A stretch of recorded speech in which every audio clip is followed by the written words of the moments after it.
Welcome back. ये फिर मैं आप सब शामिल करता हूँ इस प्लेटफॉर्म पर। एशिया कप का आगाज हो चुका है। कल हमने देखा कि पहला मैच भी खेला गया अफगानिस्तान और हांगकांग और चाइना की टीम के अगेंस्ट। और हांगकांग चाइना एक ही टीम का नाम है, क्योंकि वो उनकी कुछ पॉलिटिकल या कुछ इशू है, तो वो एक ही टीम है हांगकांग चाइना। उनका मैच था अफगानिस्तान के साथ और नो शो था एक बेसिकली हांगकांग चाइना की तरफ से। और अफगानिस्तान ने वहां पर राइटली सो जिस तरीके की वो टीम बनते गए हैं और स्पेशली ये फॉर्मेट उनको बेहतर सूट करता है और उन कंडीशन में तो वो जिसे कहते हैं कि एक वैसी डेंजरस टीम है। तो उन्होंने प्रूव किया वो क्यों है। उन्होंने पहले बैटिंग के साथ 188 रन लगाए और फिर बॉलिंग के साथ आगे उनको कुछ बहुत कम टोटल पे आउट कर दिया। उस तरीके से उन्होंने अपना नेट रन रेट भी इंप्रूव किया, क्योंकि उस ग्रुप में शायद वो हमें नेट रन रेट की गेम एट द एंड नजर आ सकती है कि वहां तक जाए। और मैच भी उन्होंने बआसानी जीत लिया। तो इस तरीके से वो मैच सम अप हुआ। लेकिन यहाँ आज जो आप वीडियो करने आए जिस हवाले से, तो कल मैच से पहले कैप्टन्स डे था। हमने देखा कि वहां पर कैप्टन्स ने ट्रॉफी के साथ ट्रॉफी की अनवील भी हुई और फिर वहां कैप्टन्स की प्रेस कॉन्फ्रेंस हुई, प्रेस टॉक हुई, फोटोशूट हुआ। वो सारा जो कैप्टन्स डे कहते हैं इसको, कल वो था एशिया कप के हवाले से। तो वहां पर एक अननेसेसरी इशू जिसे क्रिएट किया गया कि सबसे पहले हमने देखा कि वहां पर आए जो एससी के भी चेयरमैन है और पीसीबी के भी चेयरमैन है मोहसिन नकवी आए। उन्होंने ट्रॉफी अनवील की और जिस तरीके से वो आए तो वहां पर उन्होंने फिर उन्होंने वहां के सारे कैप्टन से उनसे हैंड शेक किया, उनसे बात भी की। ऑब्वियसली इंडिया के कैप्टन भी वहां पर मौजूद था। हम जानते हैं कि इससे पहले इंडिया का क्या इंसिडेंट चल रहा था कि जिस तरीके से वो चाहते थे कि ये इवेंट ना हो और यहाँ उनकी जो टीम है बॉयकॉट कर दे पाकिस्तान और इंडिया वाला मैच हो ये ना खेले इंडिया पाकिस्तान के अगेंस्ट। सारी रीजन आप जानते हैं वो क्यों था।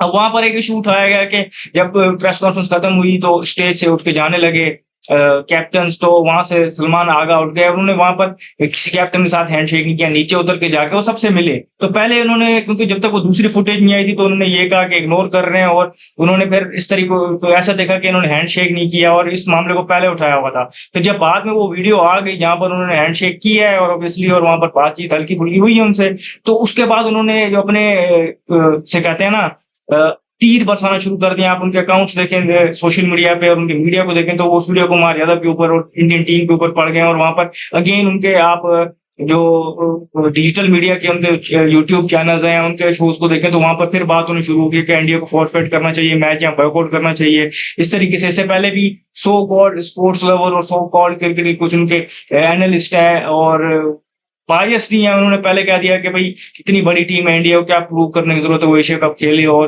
उनको ये इस टूर्नामेंट को बॉयकॉट करना चाहिए। जब तक इनके पास पाकिस्तान के पास क्योंकि चेयरमैन इस टाइम एसीसी के हमारे, तो उनको नहीं खेलना चाहिए ये वो। तो ये उन्होंने इसके अलावा अपने आप को एक्सपोज करने के अलावा वहां पर कोई हरकत नहीं की ऐसी। इस तरीके का तो नंबर 1 टीम ऑस्ट्रेलिया का, हम वर्ल्ड कप नहीं खेलते, हम जीते हैं, हमें क्या जरूरत है प्रूव करने की। तो एक जिसे कहते हैं कि बस अपनी उन्होंने अपने आप को एक्सपोज करना था, तो खुदा ने उनको इस तरीके से करवाया। तो ये सारी चीजें भी आमने सामने आ चुकी। तो अभी एक मतलब फिर ये डिबेट भूल गई है कि उनके देखें क्रिकेट है, स्पोर्ट है ये, हम जानते हैं कि इसमें कितनी सारी चीजें जो है वो जोड़ने की तरफ जाती हैं। आप फील्ड पे जब होते हैं आप एक दूसरे के अगेंस्ट हार जाते हैं, वहां आप अग्रेसिव भी होते हैं, लेकिन जब by the end game and होती है तो कैप्टन हैंडशेक भी करते हैं। और वहां पर हम देखते हैं कि वो जा रहे होते हैं लाइन बना के दोनों कोचिंग स्टाफ के सारे, तो हैंडशेक भी होता है। फिर वहां पर बातचीत भी हल्की फुल्की हो जाती है। अब उस पर क्या रिएक्ट करेंगे ये लोग, ये मुझे समझ नहीं आ रही। इससे अलावा हमने देखा कि जो मोहसिन नकवी के साथ हैंडशेक किया है वहां पर सूर्य कुमार यादव ने, तो सूर्य कुमार यादव को उन्होंने अभी से अंडर प्रेशर किया है और वो नजर आए कल के कि कहीं वो ऐसा जवाब ना दे जाए या कहीं कोई ऐसी बात ना कर जाए, कहीं वो ऐसा कोई जेस्चर ना दे जाए जिसकी वजह से उनको वहां पर तनकीद का सामना पड़ा। तो ये एक प्रेशर उन पे है। अब ये एक एडिड फजूल सा प्रेशर है। एक टूर्नामेंट खेलने आई हुई है टीम, एक स्ट्रॉन्ग टीम है, एक अच्छी टीम है जो अच्छी क्रिकेट खेलती है, उनका अच्छा कॉम्बिनेशन है।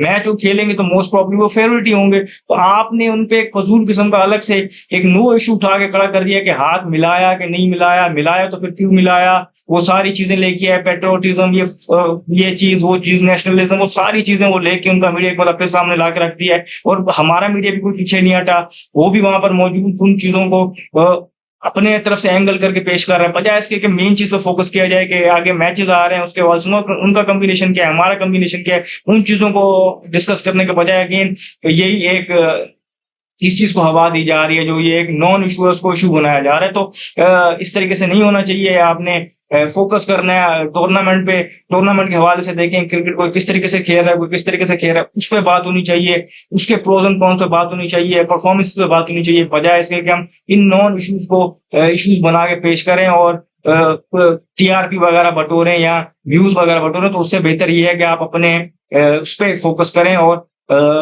यहाँ से भी मैं वही पैगाम देना चाहता हूँ कि हमारा फोकस क्रिकेट पे है और हम उन नॉन इश्यूज को जो है सिर्फ एक्सपोज करने की हद तक बात कर रहे हैं, लेकिन हम अगेन उस चीज को सपोर्ट नहीं कर रहे कि इन चीजों को डिस्कस किया जाए। तो जो भी फर्दर अपडेट्स होंगे हम आपको देंगे यहाँ पर। इस वीडियो में फिलहाल कितने, मुझे देखिए, शुक्रिया।